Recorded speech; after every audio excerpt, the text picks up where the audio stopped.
Yang ketiga, kenapa kemudian anak kita ini perlu jadi anak soleh dan solihah? Ya, agar kita menjadi orang tua ini tidak termasuk di antara orang tua yang mandul. Ya, jadi suatu ketika Rasulullah ini lagi berkumpul dengan para sahabat. Ya, terus Rasul kemudian menyampaikan kepada para sahabat itu bahwa, tahukah kalian ada di dunia ini orang tua yang mandul, kata Rasul. Siapa mereka orang tua yang mandul itu? Ya. Terus para sahabat kemudian menjawab, orang tua yang mandul itu adalah orang tua yang tidak dikaruniai anak dari pernikahannya. Tapi apa yang terjadi? Kemudian Rasulullah menyampaikan, bukan orang tua yang mandul yang seperti itu. Tapi orang tua yang mandul itu adalah orang tua yang di rumah mereka dititipin anak oleh Allah. Jadi mereka punya anak nih. Tapi tidak ada satupun di antara anak yang dititipkan Allah di rumah mereka, enggak ada satupun jadi anak yang soleh dan solehah. Maka inilah disebut sebagai orang tua yang mandul. Maka jangan sampai kita menjadi orang tua yang mandul, karena tidak ada di antara anak kita itu yang jadi anak yang soleh dan solehah. Jadi kalau anak kita lebih dari satu, entah 2, 3, atau 4, dan seterusnya jumlah anak kita, kalau bisa minimal ada 1 orang saja yang jadi anak yang soleh dan solehah. Kalau bisa semuanya, alhamdulillah. Tapi paling tidak ada 1 yang bakal menyelamatkan kita di yaumil akhir, 1 di antara sekian banyak anak kita. Jangan sampai punya anak banyak tapi nggak ada satupun yang jadi anak soleh dan solihah. Jadi kalau bisa minimal 1, kalau bisa semuanya anak kita jadi anak soleh dan solihah, ini adalah karunia yang besar buat kita. Ya, jadi alhamdulillah kalau semuanya jadi anak soleh dan solihah, dan inilah doa kita dan kita usahakan gitu. Oke? Ayah bunda, ya kita lihat lagi seperti apa kemudian agar anak kita jadi qurrata ayun tadi itu, ya, menjadi anak soleh dan solihah itu. Langkahnya, kalau tadi kita lihat di surah Al-Furqan, tadi saya sampaikan bahwa dalam doa saja kita meminta kepada Allah apa? Rabbana hablana. Jadi kepada diri kita dulu. Jadi cara agar anak kita jadi anak soleh dan solihah itu adalah dengan memulainya dengan kesadaran kita mensolihkan diri kita terlebih dahulu. Kitanya perlu usaha agar kita menjadi lebih soleh dan solihah. Kita perlu memperbaiki diri kita. Kalau ingat di pertemuan kita sebelumnya, kita sudah sempat ulas juga kan? Banyak orang tua yang pengen anaknya jadi anak soleh dan solihah, tapi dia tidak mensolehkan dirinya sebagai orang tua. Ya, jadi akan sulit anak ini menjadi anak soleh dan solihah kalau orang tuanya tidak mensolehkan dirinya sebagai orang tua. Mau di sekolah diajarkan banyak ilmu tentang kebaikan, tapi saat dia pulang ke rumah dia tidak dapatkan kebaikan dari apa yang dia alami bersama orang tuanya, akan sulit nilai-nilai kebaikan itu menjadi bagian dari diri anak kita. Jadi kita sendiri secara pribadi perlu kemudian fokus memperbaiki diri kita, terus mensolihkan diri kita. Baru kemudian sambil kita kemudian mensolihkan diri kita, kita juga sama-sama memperbaiki pasangan kita. Ya, bersama-sama mensolihkan diri kita dan pasangan kita. Dan satu lagi yang kemudian nggak boleh kita lupakan adalah ketika kita kemudian ingin punya anak soleh dan solihah, kita juga perlu memperbaiki hubungan kita dengan orang tua kita. Memperbaiki hubungan kita dengan orang tua kita. Ya. Maka ini penting bagi kita. Nanti kalau kita lihat di surah apa itu ya? Ali Imran kalau tidak salah ya, ayat 21 kalau nggak salah. Mohon dikoreksi nanti. Seperti apa kemudian Nabi Isa menyampaikan di sana ya, yang Allah kabarkan di surah Ali Imran itu bahwa kebaikan yang didapatkan oleh Nabi Isa dalam menjalani hidupnya itu salah satunya adalah karena baiknya hubungan Nabi Isa dengan Ibunda Maryam. Jadi hubungan yang baik antara orang tua dengan anak, itulah yang kemudian mendatangkan penjagaan Allah kepada anak ini. Oke? Jadi kita sendiri perlu jaga hubungan baik kita dengan anak-anak kita, perlu dekat, perlu akrab dengan anak-anak kita kalau kita pengen anak kita ini mendapatkan kebaikan dari Allah. Bukankah kemudian kita juga sudah sering mendengar bahwa ridho Allah itu bersama ridho orang tua. Dan murka Allah itu juga bersama murkanya orang tua. Kita ke anak kita seperti itu. Tapi jangan lupa, kita juga adalah anak dari orang tua kita. Kebaikan-kebaikan hidup kita hari ini, salah satu yang perlu kita perhatikan adalah hubungan kita dengan orang tua kita. Jadi, jangan sampai kemudian kita pengen anak kita menjadi anak soleh dan solihah, tapi kita tidak menjaga, tidak memperbaiki hubungan kita sendiri secara pribadi dengan orang tua kandung kita, dengan mertua kita gitu. Karena apa? Tidak ridhonya orang tua kepada kita, ya, ini bisa menjauhkan juga keridhaan Allah kepada kita. Nih, ini salah satu hadis yang diriwayatkan oleh Tabrani dan Al-Hakim, disahihkan oleh Al-Hakim ya dan As-Suyuti.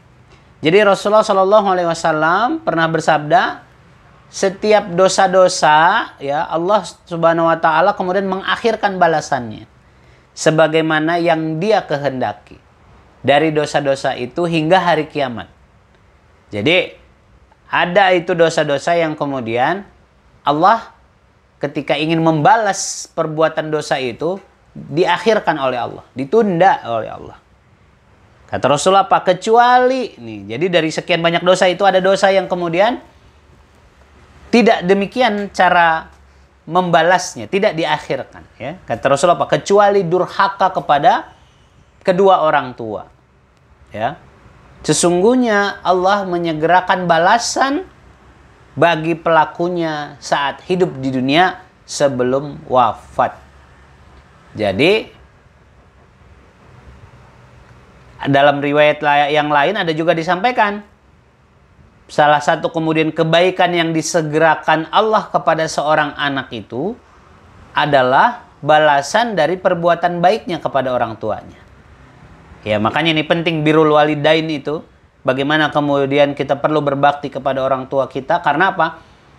Kalau kita pengen urusan kita baik, selesai, dimudahkan, ya bisa jadi itu hari ini kayak masalah kita nggak selesai-selesai dan seterusnya. Salah satu yang perlu kita periksa itu adalah hubungan kita dengan orang tua kita. Kalau kita baik hubungan kita sama orang tua kita, inilah yang mengundang kebaikan dari Allah kepada kita juga, termasuk kepada anak-anak kita. Buruknya hubungan kita dengan orang tua kita, ini juga akan berpengaruh seperti apa kemudian kita membesarkan anak-anak kita. Jadi, kalau kita pengen anak kita jadi permata hati, perbaikilah hubungan kita dengan orang tua kita. Ya. Berikutnya apa? Yang perlu diperhatikan salah satu yang menjadi sumber energi kita. Ya, makanan dan minuman yang halal ini adalah salah satu faktor yang perlu diperhatikan kalau kita pengen jadi anak soleh dan solihah ini putra-putri kita. Ingatkan mereka, ajarkan mereka, termasuk juga pastikan di rumah jangan sampai masuk ke dalam tubuh kita ini makanan dan minuman yang haram. Ya, jangankan yang haram, yang subhat juga jangan. Subhat itu kan tidak jelas halal haramnya ya.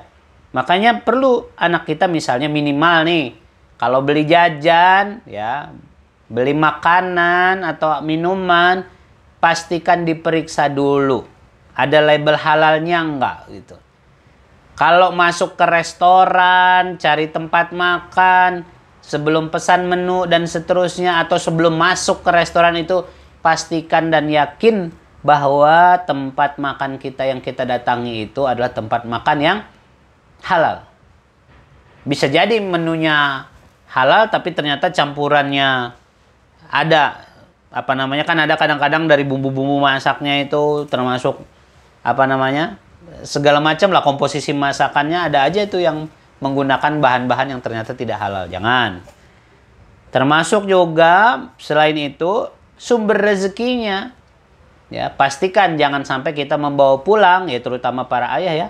Jangan sampai membawa pulang dan kemudian dimakan oleh anak dan istri kita dari sumber rezeki kita, sumber yang tidak halal. Jangan sampai. Karena apa? Inilah yang kemudian nanti paling sulit menjadikan kita apa namanya?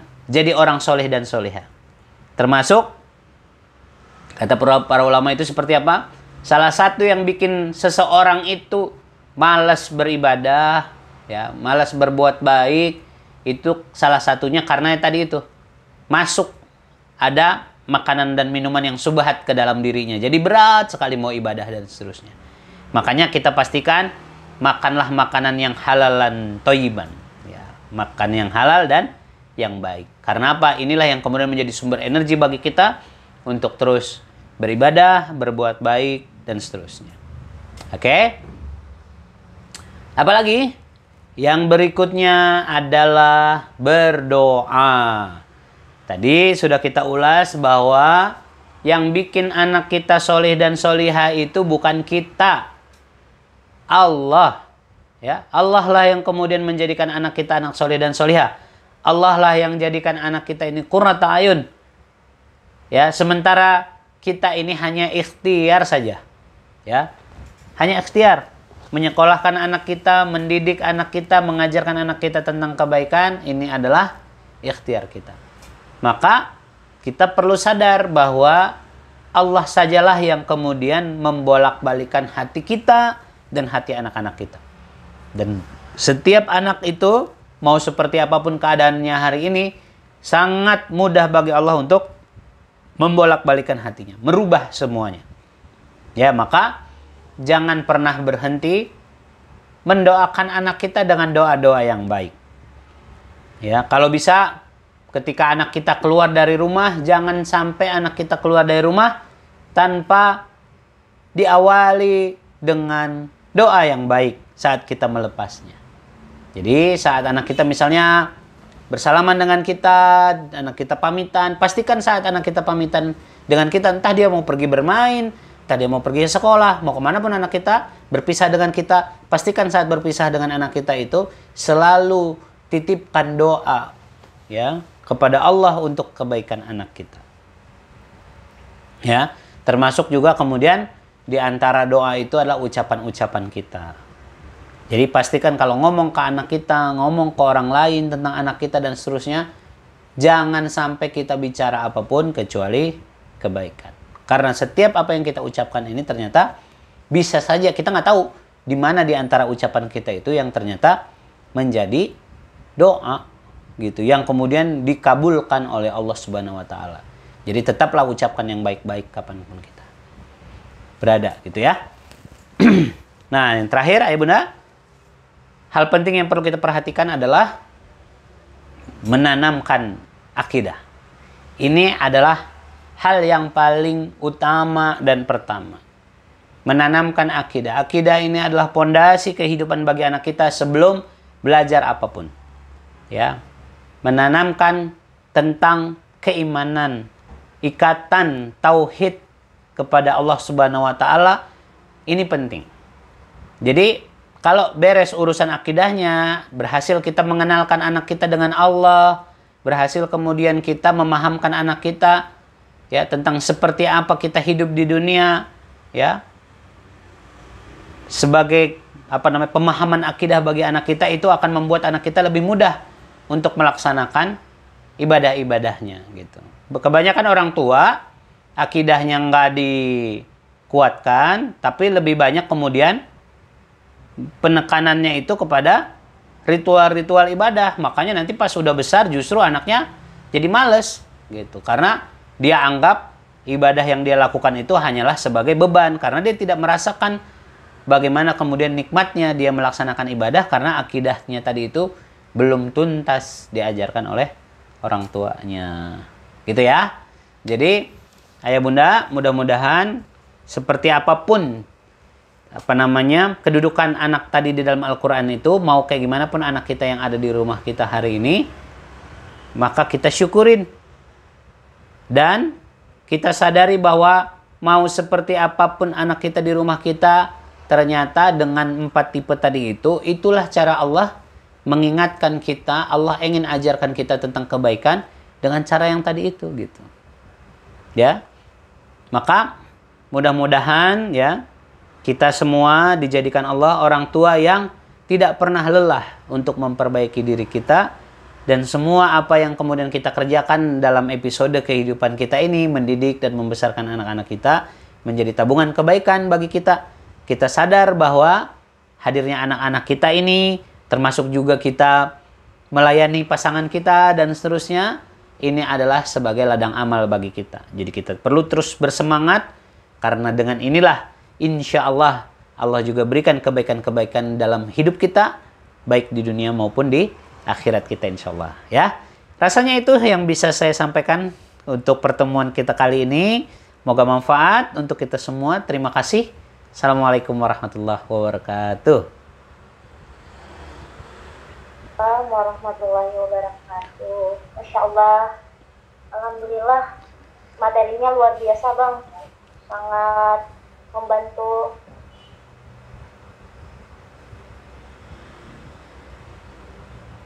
Bos, suaranya hilang.